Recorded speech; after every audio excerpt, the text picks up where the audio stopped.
Students, we are going to understand the experiment of Hall effect and we are going to measure Hall coefficient experimentally.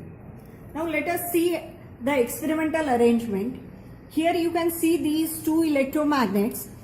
When we pass current through this electromagnet, through this meter, you will find a magnetic field will be developed in the gap between the two. Now within that magnetic field, we are going to insert this piece of semiconductor. See, the semiconductor is so much small in size, hardly few millimeter. There are 4 conducting lines.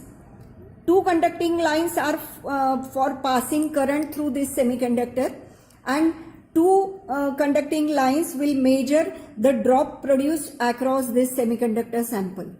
When any current carrying conductor is kept in magnetic field, a potential difference is found to develop along its third dimension or third axis.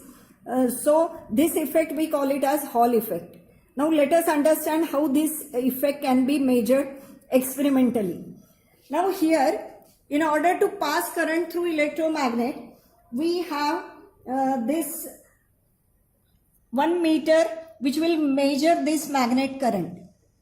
Similarly, in order to pass current through the semiconductor sample, we are using this probe current. So these 2 wires will help us in passing current through this semiconductor sample.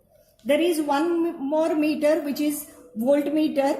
This will measure the Hall voltage which is developed perpendicular to the direction of magnetic field as well as perpendicular to direction of current. Now this magnet flux, in order to measure magnetic field, this supplier has given us such manual in which it is mentioned for particular value of magnet current how much is corresponding magnetic voltage. So in this table it is mentioned that if magnet current is 50, corresponding magnetic field is 230. So like that this chart is given. Now formula for Hall coefficient is given. It is VH into T into 10 raised to minus 8 divided by B into IP, where B is the magnetic field, IP is probe current, VH is Hall voltage, T is thickness of the sample.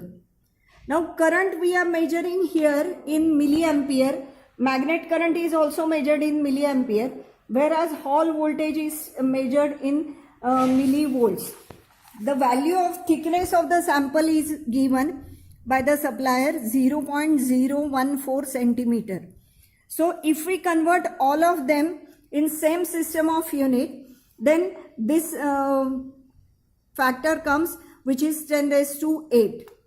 Now how to perform the experiment? Once the probe is inserted in the magnetic field, initially we are doing 0 setting, so all meters are showing 0 values. In part 1, we are setting magnet current to the value 50 milliampere using this knob.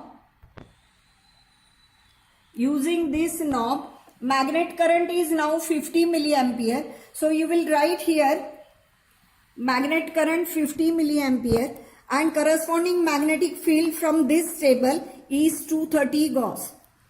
Now you increase probe current using this knob. Go on increasing probe current and just increase it in the steps of either 5, 10 as per your wish, and every time note down how much Hall voltage is developed. This developed Hall voltage, which is measured by this voltmeter, is to be mentioned in this second column. Now using formula, you have to find Hall coefficient in part 1. Now let us see in part 2, we are keeping probe current constant. So probe current, now say you have set probe current to 10 milliampere. Now go on increasing magnet current in the step of 50, 100, 150 like that up to 500, and every time you have to note down Hall voltage using this voltmeter. So once this table is complete, Using this formula, you have to find Hall coefficient for every reading.